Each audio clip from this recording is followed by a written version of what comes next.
Champions লিগের ইতিহাসে ঘটেছে এক নজিরবিহীন গোল উৎসব। মঙ্গলবারের এক রাতেই ৯টি ম্যাচে মোট ৪৩টি গোল হতে দেখেছেন দর্শকরা। প্রতি ম্যাচে গড়ে ৪.৮টি গোল হয়েছে, যা এ টুর্নামেন্টে একদিনে সর্বোচ্চ গড় গোলের রেকর্ড। একই সঙ্গে ঘটেছে ৫টি রেড কার্ড এবং ৬টি পেনাল্টি, যার মধ্যে ৫টি সফলও হয়েছে। রাতের সবচেয়ে আলোচিত ম্যাচ ছিল প্যারিস সেন্ট জার্মে বনাম বায়ার লেভারকুজেন। সেখানে ৭-২ ব্যবধানে গতবারের চ্যাম্পিয়নরা জয়ী হয়। এই ম্যাচে ৯টি গোল তৈরি হয়, যা একদিনে সর্বোচ্চ। অন্য উল্লেখযোগ্য জয় হল বার্সেলোনা ৬-১ অলিম্পিয়াকোস, যেখানে ফিরমিন লোপেজ হ্যাটট্রিক করেন।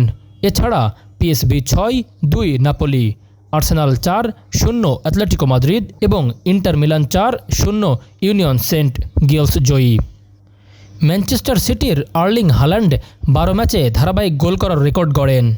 এই রেকর্ডের আগে সর্বোচ্চ গড় গোলের রেকর্ড ছিল নভেম্বর ২০২৪-এ, যখন ৯ ম্যাচে ৪০টি গোল হয়েছিল। গড় গোল ছিল ৪.৪। এই ম্যাচডের গোল সংখ্যায় এখন নতুন ইতিহাস গড়েছে।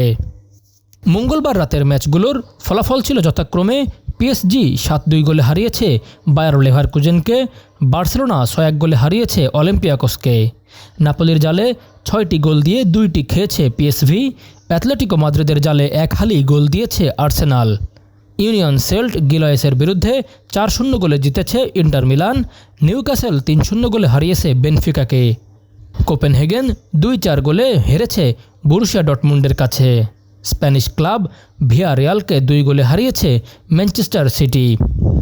ফুটবল বিশ্লেষকরা বলছেন, এই ধরনের গোল উৎসব দেখার পর ইউরোপিয়ান ক্লাব ফুটবলে আক্রমণাত্মক ফুটবলের ক্রমবর্ধমান গুরুত্ব স্পষ্ট হয়ে যায়।